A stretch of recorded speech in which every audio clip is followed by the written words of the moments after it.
Hello. Hi, Kimmy. We are live. Welcome to Dating Real Talk. This is episode 2. Woohoo. My name is Kimmy Seltzer. I am a confidence therapist, a dating strategist, an image expert, and I am here with the lovely, the beautiful, and my bestie, Allison Melody from Food Heals Podcast.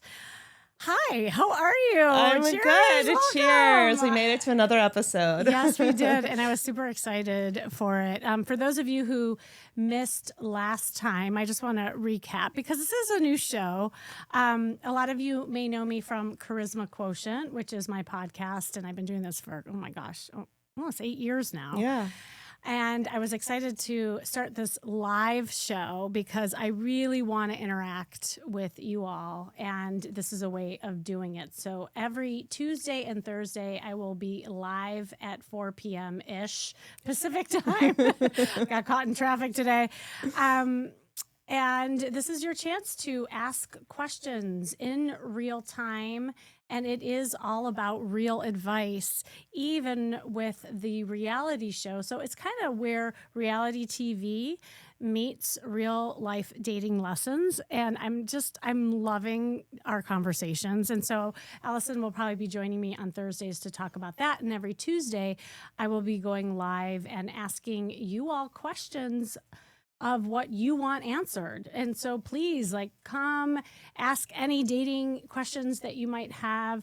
And that's the way I can give you advice in real time. So let's get to it. Let's get started. I love it. Well, we watched episode 1 and did kind of a recap with some of your commentary. So now we have Of the Golden Bachelor. Of the Golden Bachelor. Yeah. And now we have episodes 2 and 3 because we had to take a week off because you were in Chicago and I was in New York. But we're back.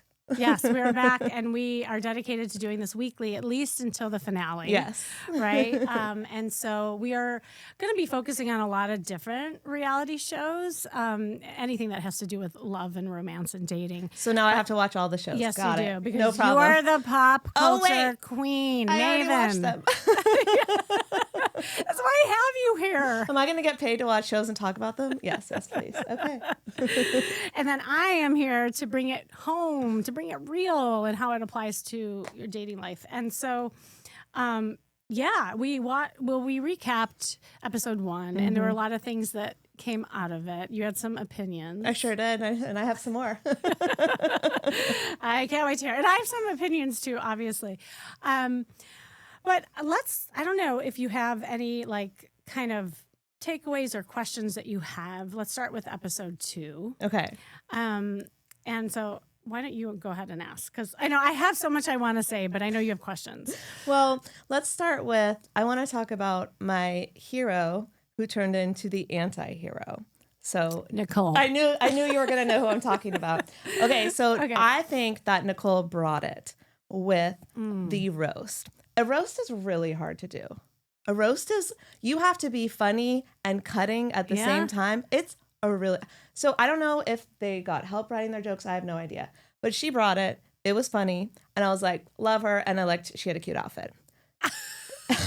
Then the next episode turned out, girl was Lisa Vanderpumping this whole thing and controlling the narrative. And she was only there to be famous, which we can get into. So my opinion changed, but that's what happens with first impressions. Kimmy, you talk a lot about first impressions. So why is it that sometimes we see someone a certain way and then they can totally flip the script and we're like, oh, they're not who we thought they were?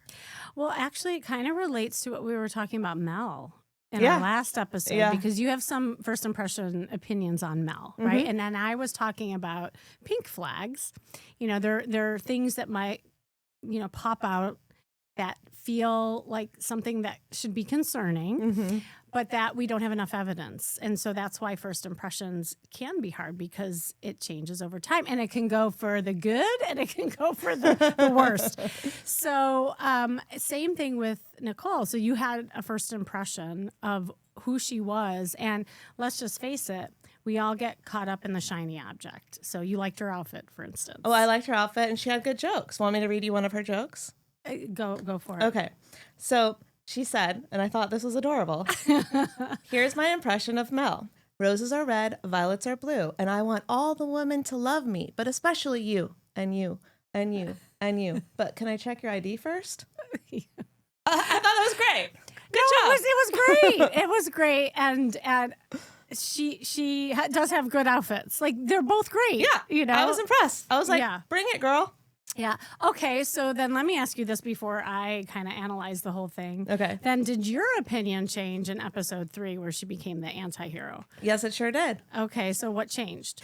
I realized, and they showed us, I mean, the producers do a great job of showing us when people think either she's a master manipulator and she knows they're recording, and so she's trying to create a storyline, or she doesn't. Either way, she's there for clout. She wants to have she has a, well, okay, first of all, she's a vegan who eats salmon, so she's not a vegan. So she's from Miami. She said, I'm a vegan who occasionally eats seafood. I'm like, okay, well, that's not a vegan, first of all. But I guess she does plant-based recipes, and she wants to become. Know. I would know. She wants to become a fashion influencer. And she straight up said that. And she was like telling the girls, like, you guys, this is going to come out and we're going to be like the Real Housewives. And like, she's like trying to manipulate the narrative. Then later, after one of her dates with Mel, she's caught on camera saying, I think she thought like when the date's over, we're just walking back. Like, yeah, you still have mics on, but you just don't even realize cameras are behind you.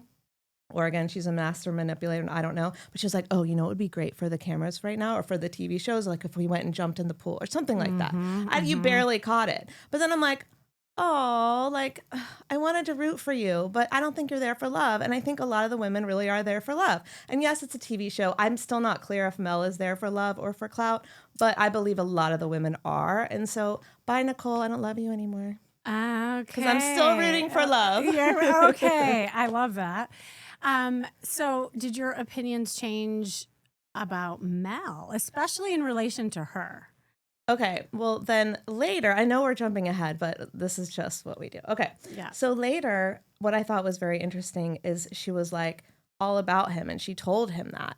And then he was like, I love that she's all about me. And I was like, I thought we're supposed to be these independent women. They want me to, you want us to be obsessed with you? No, we got it back. I was like, which is it? So I thought that was very interesting and confusing. When my opinion changed of Mel is I was like, I think Mel has more to offer than we've seen on this show. And he was on another date and he said, oh, I also went to cooking school. And I was like, tell us more about that. Let us get to know more. All I know is you're a football player who seems very shallow and kind of hot.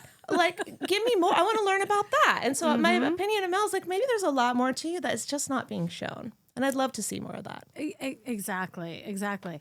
Well, and so I just wanted, because I love hearing just how you shifted. So I think your opinion of Mel got a little better and worse for Nicole, yeah, right? It did. And how that applies to real life. You know, we always meet people and we'll come back from the date or meeting somebody in real life and either be totally enamored and infatuated or be like, ew, you know, like it could go either way. And that is why it is so important to be open and really pay attention to the things that are important. When it comes to first impressions, as a recap, last time I was saying, in the brain, two things happen. We base our assumptions first in that 7 seconds, which is the clothes that you wear, and you were enamored by her clothes. I thought she was cute. She had a cute little white skirt, little floral shirt. She was obviously blonde. He does too. Yeah. And then also your attitude, the way that your body language is, but also just your energy as well. But as you get to know people, the first impression stage kind of stretches, and then we look at other things. So what was interesting, we kind of talked about this off air. I had a totally different opinion on Nicole. Right. Okay, so let's go there. She was my anti-hero from the beginning. You didn't even like her from the beginning? I thought you would like her outfit. Yeah, I wasn't... And I'm not being shallow. It's like what Kimmy does. She gives people makeovers and helps them dress well. Right. I admired her for her clothes, but I saw some pink flags in the beginning. Okay. Let's not forget she made out with him in the pool. Oh, that was her? Oh, yes. Okay, I'm still getting to know who everyone is. I already forgot. Right. And she from the beginning has been talking into the camera of how she doesn't have a problem getting the guy, and she can't wait to like do her thing on Mel. And so there was this kind of sense of control and manipulation and not excitement. Sexy confidence. No, it was more about winning for her than it was to truly make a connection. So I like, and I'm just saying this tongue in cheek because I don't really know Nicole. So sorry, Nicole, if you're watching this. I'm sure you're a great person, but I'm just applying it to real life because a lot of times, like somebody will give a great first date. They look amazing. They sweep you off your feet, but then you're not paying attention to how they make you feel. And the women around her, I mean, they felt it, right? But he was blindsided by her sex appeal. She's like constantly making out with him. She's turning it on. Like she does not have trouble flirting. Well, and it's working because correct. She keeps getting, you guys all watch the show. Hopefully by now, this is a spoiler, but she keeps getting the roses and she's moved on to the next round. So it's clearly working on him. Absolutely. Absolutely. And we'll see how far it will go. Yeah. I will say that. I mean, look, everyone wants that sexual chemistry, right? That makes us feel alive. And here's another thing about dating later in life. We all come from our own stories, right? And so it's funny because I just got off the phone with somebody and he was in a marriage that was kind of sexless. And so fast forward, moving out there in the world, it was something he craved. It was something he looked for. And, if you didn't know his history, you might even say, he's the typical guy. He just wants sex. But in reality, he didn't have it. He's a really good guy. And he's craving that physical connection. So he kind of went crazy. He was like the adolescent right after divorce, which often happens, by the way. Yeah. It's the rites of passage, as I call it. But it helped him get his mojo back, So we don't know everyone's stories. That's why it's so important to not jump to judgment because we don't know where people come from and we might misjudge based on our own stuff. Of course. I mean, we talk about this because, you're actually a therapist and I went to get my master's degree in psychotherapy. But essentially, we are always projecting. And if we're aware of it, we can kind of go, all right, what's this really about? But most people walk around the world unaware that they're projecting their sense of fill in the blank on that person. And so once you learn that, it's actually a great tool to learn because then you can actually be self-aware and change the narrative about someone that you might be creating in your head that has nothing to do with them and has everything to do with you. Absolutely. Absolutely. And that's why, I remember there was a client and, when I work with people, there's no hiding from me. I want to see your Bumble account. I want to see those conversations. I will have sessions with people where we're into their account and I'll see how people vet people, as if I'm them. And this one woman, she kept swiping left on all these awesome guys because I could see in the profile, there were these triggers for me that were good. I'm like, oh, this is a good guy. And she kept swiping left. Okay, why? Because there would be one thing that was like her ex. They'd be like, oh, no, see, there's the narcissist. He just said that. I'm like, okay. It's good to look for things, right? But be careful that you don't overgeneralize things so that you're not now giving anybody a chance. And this is the thing that we're up against, dating later in life. When you're in your 20s, life hasn't happened yet. We haven't had trauma. We haven't had, but shit happen yet. So we're kind of wide-eyed and we have a similar pool that we're swimming in. But later in life, everybody has those stories and navigating the baggage can be hard. That's why it's so important to slow down. It's so important to have a period of time where you're just dating up a storm, not getting attached, but really learning about yourself in the process. Yeah, and not having that huge attachment to the outcome. Of course, yes, we're watching a show where every single woman on there is either there to get married or get famous, but they are getting to know each other quite quickly. And another moment that stood out to me that I wanted to ask you about, and it was Nicole again, actually, because she is the star, regardless if you love her or hate her. To be, yeah, by you can the tell. way. Well, it's working. It's working. It's working. So good job, Nicole, manipulating those reality TV producers, or maybe they're manipulating you. Who knows? We'll see. I was gonna say it's probably a little bit of both. But she won a date after it was the Jared Freed roast. Oh yeah. So she won the date. And it was and who knows, it could have been edited this way, but immediately, you know what I'm going to say. Immediately it was okay, why didn't it work out with your ex? And give me all the details and blah, blah, blah. And of course, everybody's curious. We all want to know about each other's past. But on a first date or a first impression or even a second, my opinion is hold back. But I want to know from the expert, like, when do we start to ask those questions and how do we ask those questions? Because to me, it felt aggressive. Oh my God. I love that you picked that out too, because that jumped out on the screen. Oh, yeah. I would never act like that.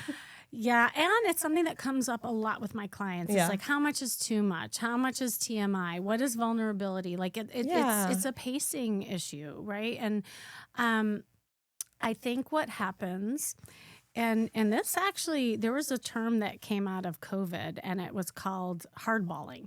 Okay. And it was this thing where people didn't want to waste time, and so a lot of these, especially younger women, were going on dates and doing what Nicole did, just kind of throwing it out there. Like, look, I'm not going to waste my time. Mm-hmm. And are you this? Are you that?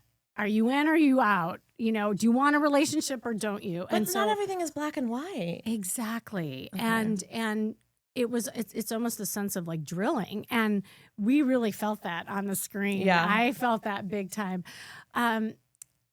Here's the thing that I will say, especially, so again, we're watching a reality show where we don't know how much time has passed. Right. We're looking at it as a first date. Okay. So let's just pretend that was the first date. That would be what not to do. Yeah, I agree. No. I'm sure a normal man would go run. He's on TV, so he's not going to. But a normal man would go running from the hills. Like, calm down. Yeah, no. Be soft. Like, let me get to know you as a person. The funniest thing is I had done a show, and it was called The Great Love Debate. Brian Howie, hi, I hope you're out there. He's still doing the show, and he has a podcast, and it's great. But one of the things I remember, because we would go into the audience and we would ask questions in the audience of, you know, just different things, town hall style. And it was so fun to like have them vote on different things. And I remember asking the guys that, like, how many guys on a first date really think about marriage of the person that they're with on that first date? Nobody raised their hand. Right. And then I asked the women the same thing, and everyone raised their hand. And that's the difference. Right. So like women get, I mean, it's almost like we have a story in our head, you know, it's like the storybook and the Cinderella story and what we want and envision. We've been so brainwashed by Disney. I know. Should I just fall asleep and wait for a prince to kiss me? Okay. I know. If it were only that easy, right? But it's not. And spoiler life alert, is not. I wish it was that easy. But the thing that is interesting is that I tell women a lot, you know, if you could just date a little more like a man, I think it would be a good thing. Mm-hmm. And, you know, men, I love you. Doug, I love you. Producer Doug. Woo! Because they're very simple. They don't think beyond the moment. They just want to see if they like you. Mm-hmm. And is there a connection? Do they feel the chemistry, right? And so if we were more present as women and just treated our first date as connecting and being curious and having fun, how much more present we would be too. Because the truth is, there is no way to ward against the hurt that you have been through by hardballing someone. Mm-hmm. You cannot protect yourself. And this is what happens so many times, is that a lot of people are asking questions as a way of protecting themselves from something that maybe they experienced, but you can't predict the future. I always joke, like it's not like you're gonna write in your profile, you know, no assholes, and you think the assholes are gonna say, "Oh, forget it." You know what? You know, I'm out. It's the same thing. Right? That's really funny. Or a woman, you know, or if the guy calls out for the woman, you know, no drama queens, a woman's not going to be like, oh, I guess I'm out. He doesn't want me. You know, so the point is that drilling somebody on a first date you lose the sense of fun, connection, curiosity, and that's the only job that you should have on a first date. There's plenty of time to get to know someone. Yeah. And to ask the questions that you really do want to know, why didn't it work? But I'm with you, Kimmy, because like I'm very easy. I'm very curious. I ask questions, but from just a genuine place of getting to know someone, because I'm also in the entrepreneur world, networking. That's just how we approach people. Like, okay, let's just get to know someone and what they're all about and why they are the way they are. Like, I'm just curious. So I've always been that way. And then I can't even tell you how many times after, my divorce, when I would go out with a person once, and of course you tell your girlfriends, because we all tell our girlfriends, oh, we're going on this date. And they're like, well, why didn't it work out with this ex? And like all these things. I'm like, I don't know.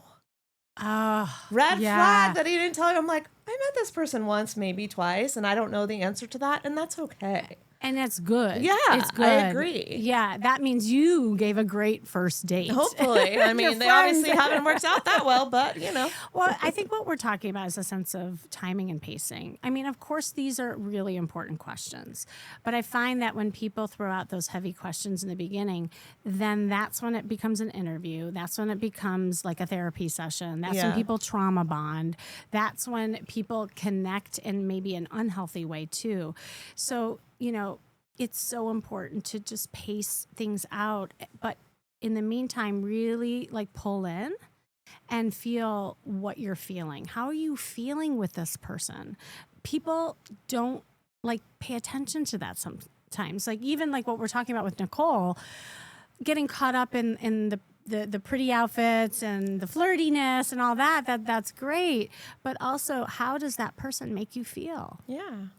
And so on the show, is there anyone that you see real chemistry with? I know it's hard to tell because it's a TV show, but like, who are some of the people that you're like, you know what? Because remember the photographer said, oh, I see chemistry here. And, like we've talked about Nicole the whole time, but there's all these other beautiful women who I really do think have a chance to find love. Is there anyone that has stood out for you? I have to review my notes. I'm so bad with names. I know that's so I have to. Excuse me, but I know definitely. He definitely has a chemistry with Peg. Yes, the one. So they're the ones. They went to the OC fair. Yes. I thought that was really cute. They have a different kind of chemistry. Okay. I always talk about there's 4 domains of chemistry, actually. There's physical, intellectual, emotional, and spiritual. And it's something that I teach people to kind of rate themselves on when they're out on a date. And like there's almost this like brother sisterly kind of cute love. It's like almost like but there's romance there too. Is brother sisterly love okay if you feel that? It is, as long as there is that physical chemistry. I mean, you can, because then you can be in the friend zone, right? Like there's almost a borderline friend zone-y energy that I'm getting from them. But then, I'm seeing some of the touch and the physical.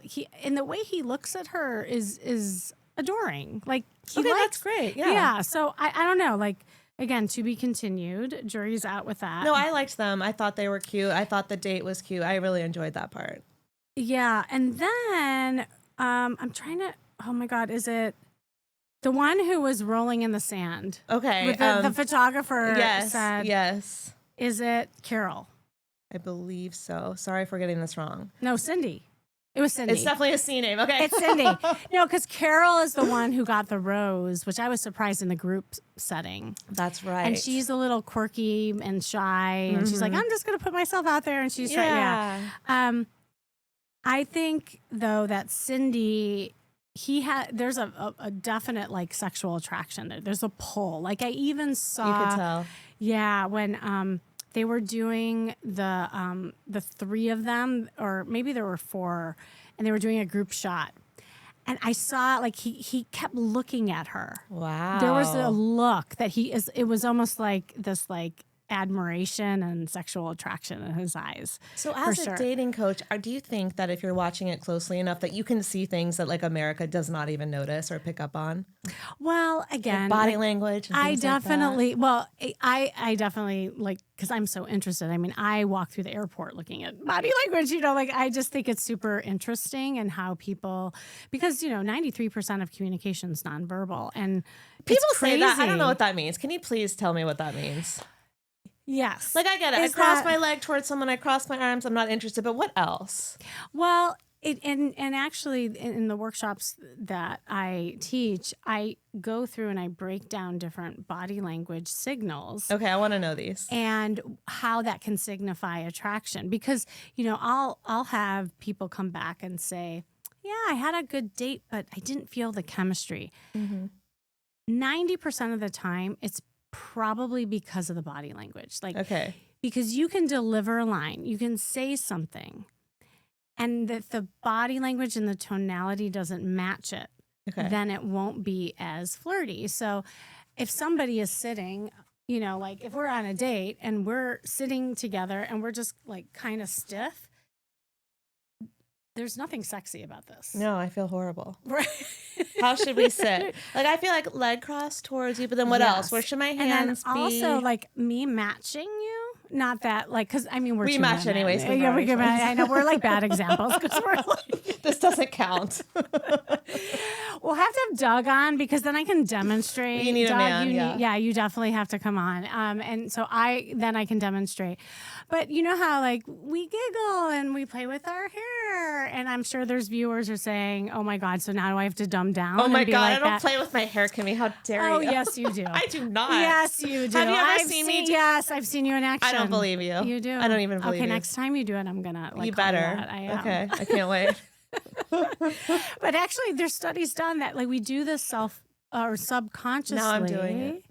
When we're attracted to someone. Okay, well, I'm attracted to you and like playing that. with my hair. Yeah. I'm just trying to look good for the camera. And you know what's funny? Guys actually play with their hair. They do. When I've they're seen guys go like They'll that. Go, they like kind of ruffle. Yeah. Even when guys so what does that mean? What does that mean? It means they're attracted. Okay, so a guy just randomly plays their hair. Is this true, Doug? Do you agree? But he might not be... He's like, how flustered. Dare you? He's all flustered. I just make sure my hair's like not sticking. Yeah. Okay, but that might... Okay. But still, like, being mindful of the hair when you're with somebody that matters... You wouldn't care if she didn't matter. He wouldn't care if the hair was sticking up. That's exactly kind of the point. That's exactly right. All right. Like, it's just a natural thing. There's some things that are primal, like we can't help, like women's pupils dilate when they're attracted to. Oh my God! See, crazy? I do not like this because then they can see. I know. I just gave a tip. So now, like, guys are gonna be like, do men's also? No, but men's nostrils flare when they're attracted. Oh my God. And their eyebrows, sometimes they'll do this thing. What? It's crazy. This is crazy. No, this is, and I didn't make this up. This is tell me just, more. I don't want to give all my secrets away. That's why you'll have to come to one of my workshops. Go to stophatingdating.com. Anyway, okay, I've been to 2 of your live events. They are fantastic, but I still want all the secrets. Okay, yeah. Well, the thing that you were asking about the attraction factor and how body language interplays with that, it's and we can't do it because we have the microphones, but a sense of being close is a really important thing. That's why I always recommend on a first date never have a table in between. Yeah. I think we talked about that last time. But, be at a sushi bar, be where you can, be close, where you can, like, sit at a round table, touch the person as you're talking, and, proximity, positioning. Like, there's so many things that go into it, and I love teaching that. Mm-hmm. So, and I have a dating retreat, as you know, coming up, and this is one of the things that we work on, and then going out into the field and practicing. Because, again, like, if I know so many high-achieving people who are really cerebral, and they might say all the right things, and they might watch YouTube or podcasts, and they know, like, the thing to do. But if the energy isn't there, then the people don't feel that connection. Yeah.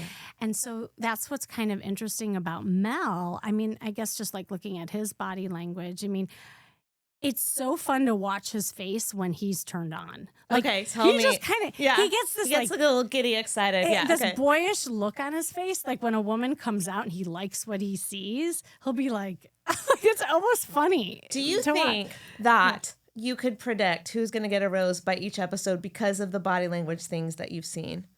Or his reactions that you've seen? I think it's some of it. But I also, I mean, again, I don't know how things are edited. True, yeah. For an example, we hardly saw him with Robin. Yeah. Do you remember that, Robin? I didn't feel there was chemistry at all between him and Robin. And I was waiting at the end. I'm like, is it going to be one of those things where all of a sudden Robin gets a rose and we're like, we didn't even see him? Well, because sometimes it's the producers behind the scenes being like, we need you to pick this person for whatever. But if I were to see that in real life, I would say there's no way she's going to get a rose. She is somebody, actually, who I would recommend doing a little work with her body language. Okay, why? Because she did not have a sense of flirtation in the way that she talked to him. In fact, I think that she led with more intellectual kind of interactions. Yeah. She's very caring. I got that because, she wanted to tell Mel that there was somebody in the group. Right. I think she really cares about the group and the women, but I fear that she's constantly somebody who gets caught in the friend zone. Okay, let's talk about that. What did you think about the fact that she said, and all the women were talking about it, but, why is it she that has to go and say something?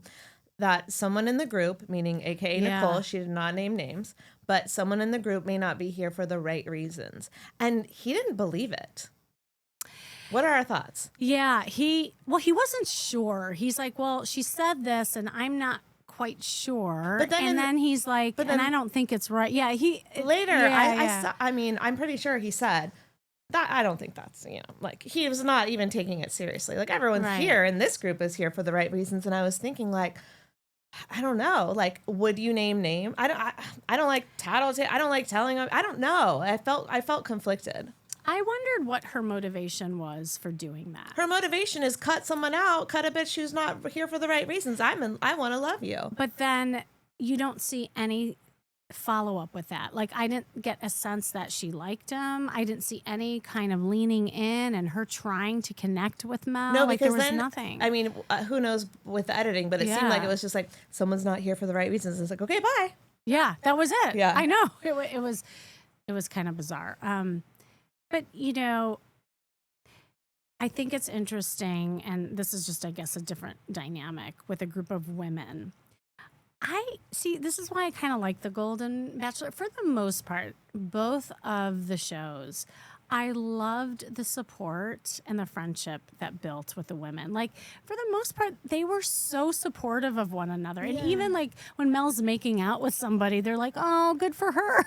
Like, I don't know if that necessarily would always be true, but it speaks to also our age group, I think, that I think as we mature, the sense of connection, support, friendship is such a high priority because I feel like we are in such a fragmented world and it can be very isolating when you don't have a group of single friends.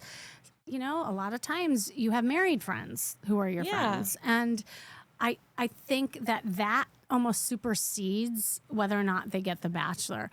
Now, we see it become a little more competitive as time goes on, because then we're starting to see the real connections.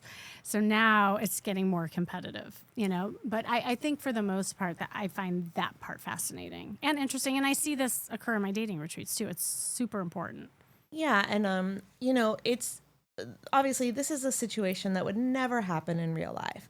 So you're like all going for the same guy, but then you've made friends with the women. So you're happy for the women when they make a connection, but you're also like, but wait.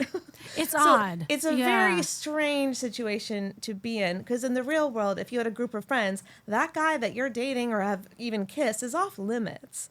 Yeah. So it's a very, hyper realistic, weird thing that they're going through. Well, and that's why we're talking how it applies to the real world. Right, exactly. Because there's nothing out there really like that, right?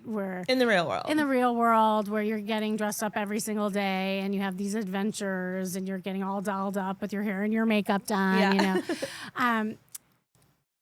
Can we talk about that though? That's something that I got too.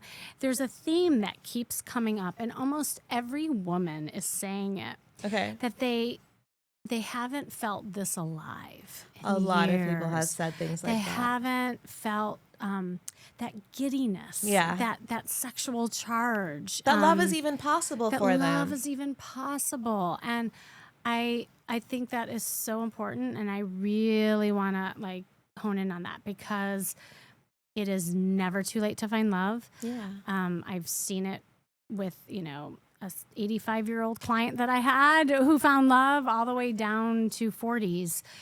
It really the same kind of dynamics apply, and what shows up in your love life is not very unique. Like everybody has issues, everybody has things that they're working on.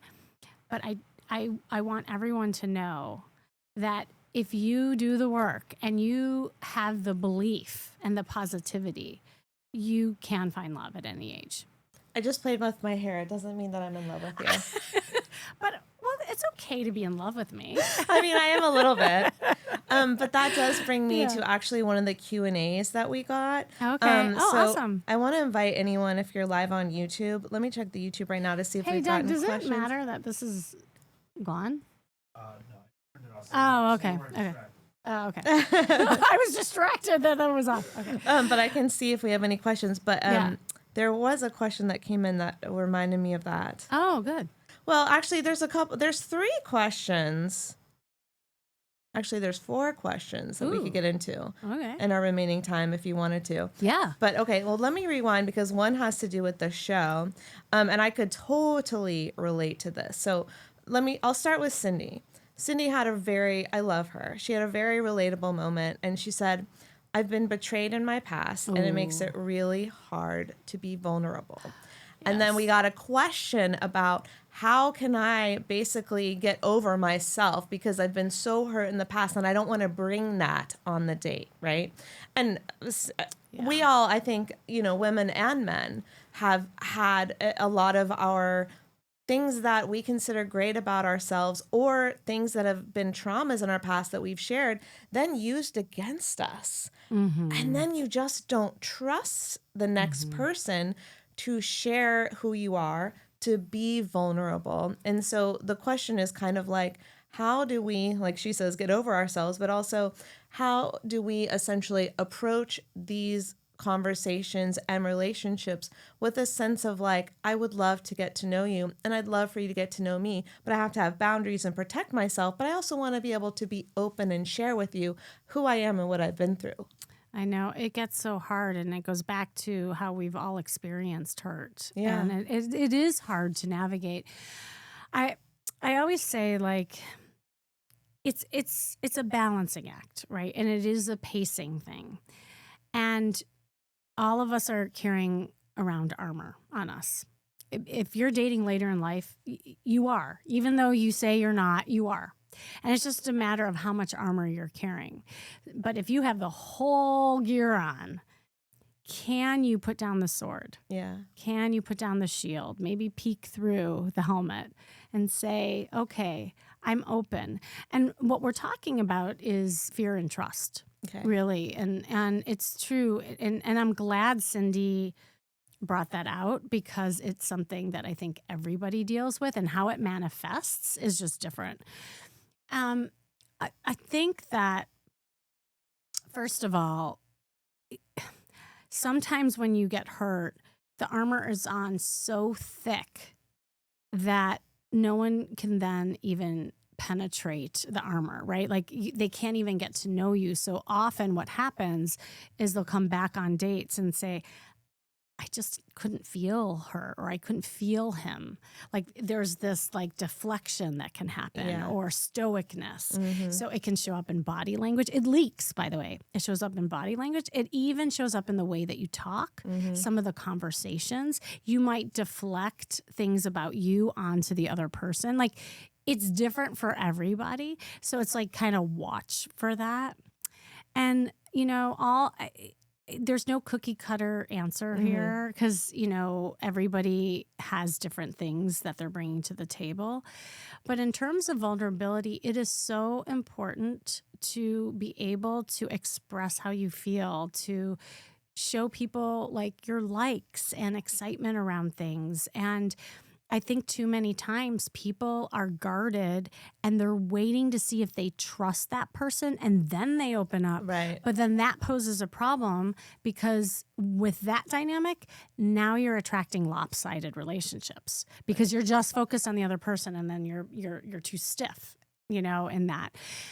It's scary. It's almost like a tug of war with yourself because you want what you fear and you fear what you want. So therefore, like sometimes people just plateau and they don't get any deeper or they don't progress with anybody.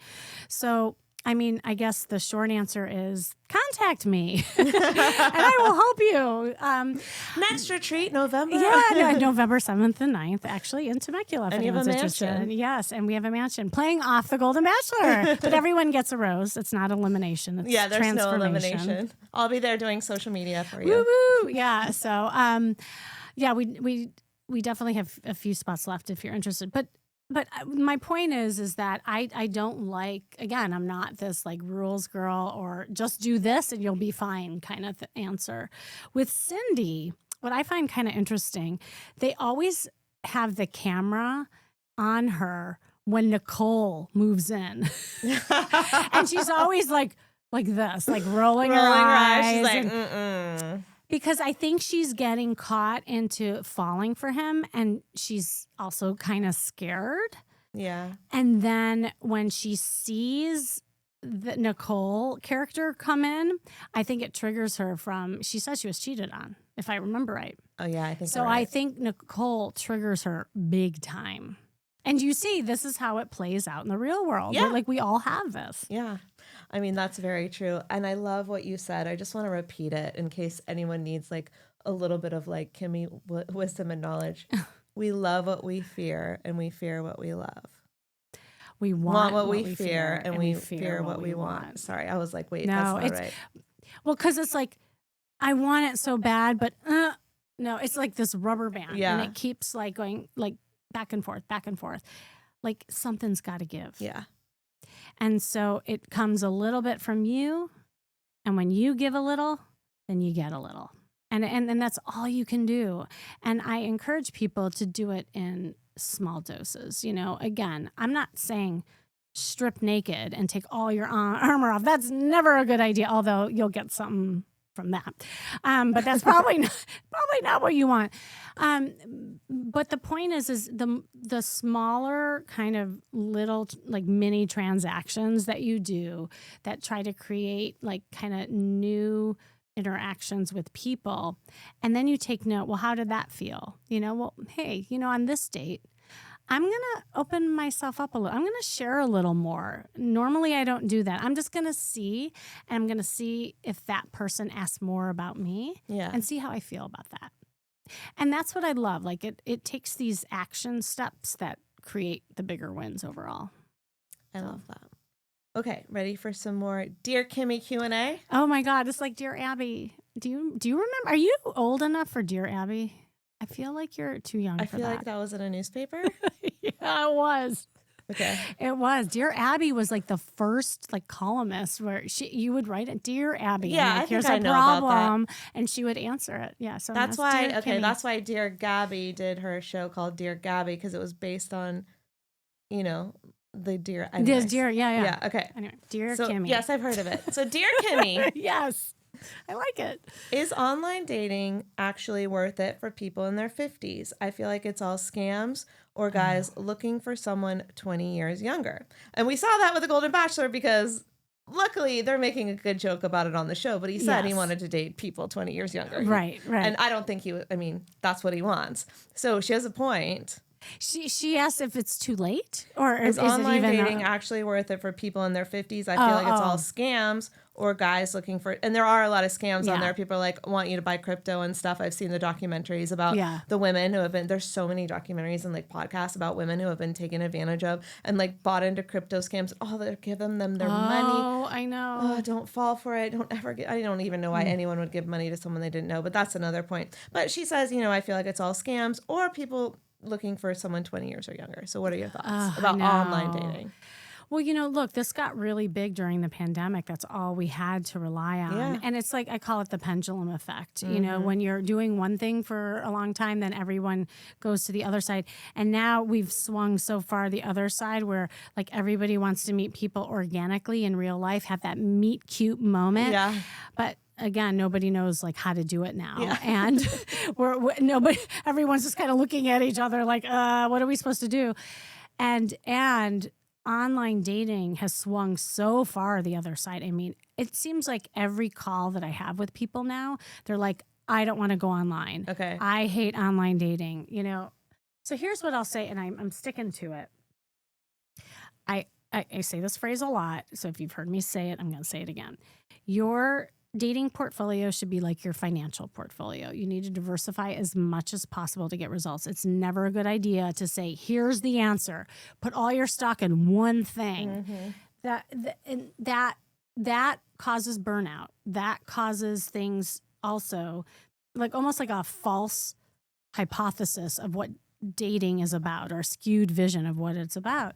So the more you do, the better dater that you'll become, right? And because you're practicing in all these different arenas. So with that being said, I use online dating actually as a practice portal. I hate to say it, but like with my clients, I put them on online dating because you never know, you know, like once you know, first of all, what to look for in ways of the scammers, and it actually becomes really obvious. But if you're a new dater, it's not so obvious. So it's just like do education for yourself, and also have a group of girlfriends, or, you know, that who have done it, and maybe like do it with them. Or if you're a guy, like same thing. But we'll do a FaceTime. So all these people on these so like I love scam documentaries and podcasts, so I always watch the scam. So like all these people, they never even did a freaking FaceTime with the person. Like make sure they're real. Like it's so insane. Okay, sorry. I don't think this person is gonna fall in those scams, but I know. if you think it's a scam, it probably is. Yeah, exactly. Trust your instincts. And I know a lot of people, like when they're new daters, they don't know. You know, they just think, oh my God, there's a hot guy. I know, and that's or, how there's they a prey hot on woman, people. and it's the shiny object, right? So don't fall for it. Look and pay attention to your gut and your intuition. But I love using online dating as a way of practicing. So like if you haven't flirted in a while and you don't know how to text flirt, by the way, you have to know how to text flirt. Okay, teach us. Not on this podcast. Right now. Teach us right. How about 3 tips for text dating? Okay, use emojis. Wait, no, I had a guy tell me you can make a joke without an emoji, and I stopped using emojis ever since. No. Well, then he goes, not your guy. No, he was like, you're funny without emojis. You can stop. And I was like, okay. Did he know you in real life before? Yeah. Well, that's the difference, because there was context. But I'm saying, like, if you don't know somebody yet and you're DMing back and forth, emojis is the only thing that we have to create like tonality. So you could say, how are you, ? And that's kind of boring. But if how are you, kissy face, now that has a different meaning to it. I would never send a kissy face. Well, okay. To someone I haven't met. Smiley face. Okay, or wait. whatever. Are we talking I'm just about making a point. Okay. I'm just saying in general. Someone like we've met, I would. It. But someone I haven't met, I wouldn't. Yeah, but you know, like you could do a smiley face. Use emojis? Oh God, yeah. Oh, they do. You do? know, okay, here's another study, because I think studies are really... Okay, maybe it's a certain age group. I don't know. No, emojis play well in all sense. There was a study done, and I excuse me, I don't know where it came from, but I know there was a study that people who use emojis had more sex. Shut the... I swear to God. No, it's true. And so what that says is there's more fun. There's more playfulness with emojis. Like, is this for guys and girls? Yes. But girls use way more emoji than guys usually. No, I know plenty of guys who use emojis. I think it's adorable. I think this is over 50 thing. No. It's all ages. I think it's great. But look, in a text, you don't know someone's inflection and the way, like, so you could read something that looks almost like off-putting, but then if you put a little smiley face after, it's like, oh, there's a cuteness to it. I'm going to say I'm okay with a smiley or a winky face, but anything else, I don't know. In the beginning, yeah. But then as you get to know, yes, kissy face, yes, hearts, like as you get to know people and you're making a connection. I don't know if I would send hearts. Why? What's with the hearts? That is too much. Why would you send what are we talking here? Second date, third date? Flirting. I don't know. You're talking about flirt texting, right? Okay, again, we're going back to the phases of dating. Okay. So maybe we're talking about the same thing, because obviously, like, if it was a first date, maybe not, unless you had a kiss at the end of the date, and that's kind of cute. Like, I had a good time. Mwah. Maybe. All right. You can change my mind. Well, it's something that obviously, like, you have to be comfortable with. I will say that I have played Cyrano de Bergerac, if you know that reference. Do you know that? No. Oh, you're so cute that you're young. Anyway, no, it's an old reference. There's a guy, Cyrano de Bergerac, and he wasn't very good looking, but he had a way with words and with women. And so he would hide behind a bush and he would tell, this is just a character, and would tell, it was a story, it's a fairy tale. And he would tell like these Prince Charmings who had no game what to say to the women. Okay, and he they've would done woo this them. like in a lot of TV shows. Correct. Yeah, But it's it comes from an old fable, whatever.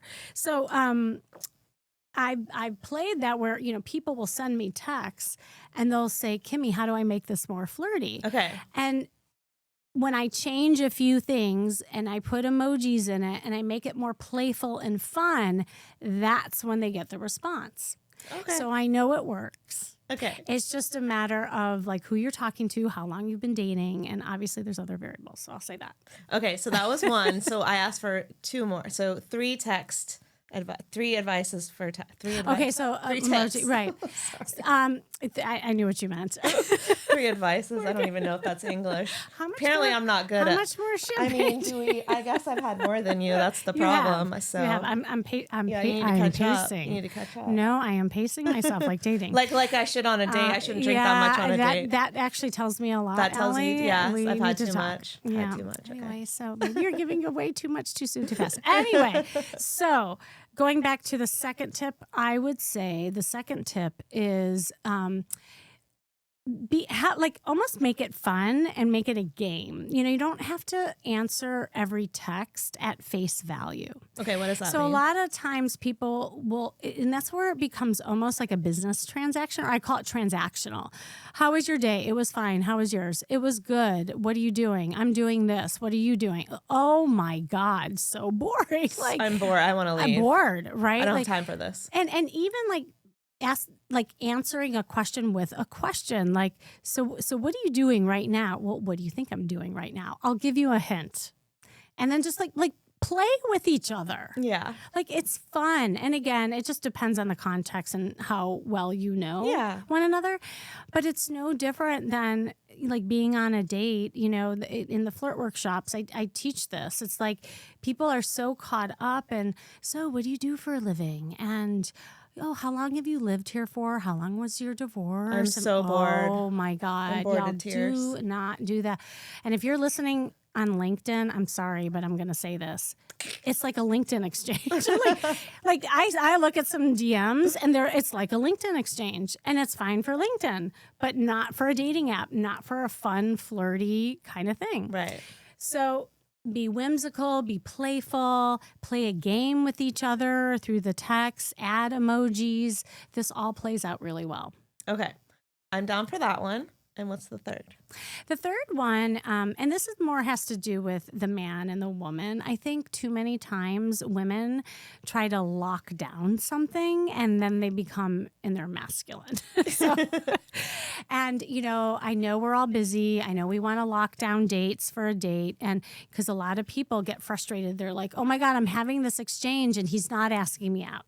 Or I want to just, talk to him. So one of the examples I say all the time is like, well, if you want to get on the phone with him, instead of saying, I'm sick of all these text exchange, why don't we talk on the phone? Like, oh God, no. That is right. Like that. No, that's very. If someone said that to me, I'd be like, delete, block. But like as a woman, you can be fun and flirty and be like, all this DM exchange. I wonder what your voice sounds like. That's cute. Yeah. Just something that's kind of inviting that makes the guy want to jump. So it is the fun. It is the flirtiness. You have to make a connection, obviously, in the beginning, to do that. But once you know somebody, game on. Yeah, no, okay, those are good tips, except I will argue against the too many emojis. Okay. But we can talk about that. To be continued. I know this is going to be in episode 3. Okay. We're going to bring back the emojis. Maybe you can train some of our listeners. We can do some tests. But you said that more emojis equals more sex. So, maybe that'll sell everyone. But then again, if you don't want sex, now people are not going to use emojis. All right, but I think it just means more passion. Let's just call it more passion. It is passion. Okay. Use emojis, y'all. Okay. All right, so Here's another question.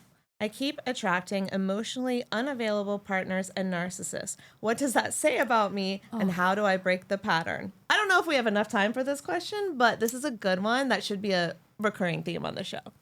Can we do a whole episode on this? Yeah. I feel the need to do this. Okay. It's something that a lot of my clients struggle with. By the way, both men and women. Of course. And I will say this, and this could be kind of the springboard, okay, if you will, to a whole episode, is that there is a connection and a correlation with people who are givers, who are people pleasers, who are great listeners, who make people feel amazing. Who are empathetic. Who attract, and I'm just going to broaden it to takers. Because it could be narcissists, it could be emotionally unavailable, it could be fixer-uppers, you know, that kind of thing. Yeah. And that will continue to happen, and there will continue to be people like that. We can't change those people. All we can do is look at us and how we keep attracting that, right? And what I will say is it has a lot to do with being more like the king of your kingdom and the queen of your queendom, and how we show up for ourselves and see who's listening. And it's hard to do when your default button is always to be the caretaker. So it's really kind of paying attention to how you show up. And that happens, by the way, the minute you say hello to someone. It shows up in the way you're dating. It shows up in the way that you're like asking people questions and how you're making them feel. And so I just had a call this morning on that, and it was the same dynamic. And so the more, and it's not being selfish, it's not, you know, showing up and being like an a-hole or a bitch. It's about demanding more for yourself and letting people earn you. Yeah, I think that's a really good conversation that we should do a longer deep dive into, because I also have some advice and some opinions. But last question before we wrap up. I met a great guy, but he's still close with his ex-wife. Should that be a deal breaker? Ooh, not necessarily. I mean, again, it depends on the nature of their relationship and what happened in the breakup. Do they have kids where they have to co-parent? How does it look, you know, in terms of just, you know, I guess the boundaries, I will say that. Yeah. Because there was a client that had a good relationship with an ex, but the boundaries weren't there when it came to dating other people. So he would take a call from the ex when he would be on dates.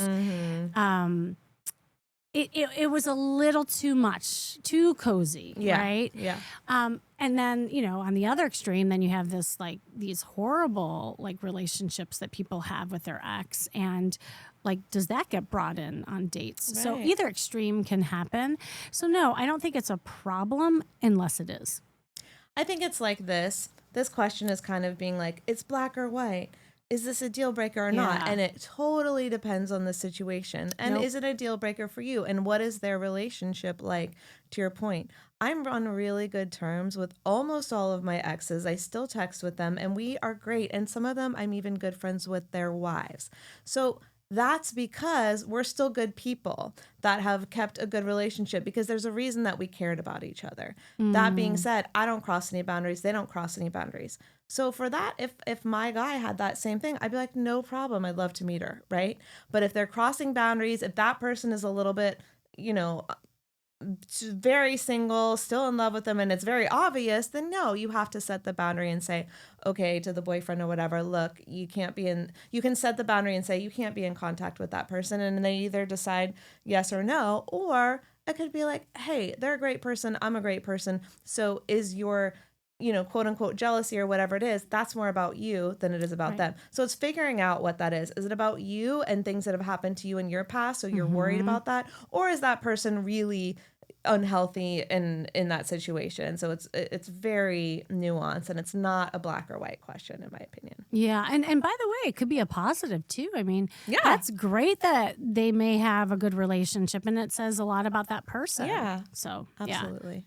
Oh my God, I think we're at the end. I think we are. I could go on and on and on. To be continued. Kimmy, where can everyone find you online and watch more of the show and submit their questions? Yes. Well, the easiest is to go to datingrealtalk.com. We actually have a URL now, and you could submit questions. If you can't come to us live, you can subscribe there. You can also catch us live on YouTube, Instagram, LinkedIn, Facebook, all of it. I love having you live. So if you just like set your clock and your calendar to come and chime in with us, I would love that. And remember, I'm going to be starting on Tuesday doing live coaching calls as well with just me.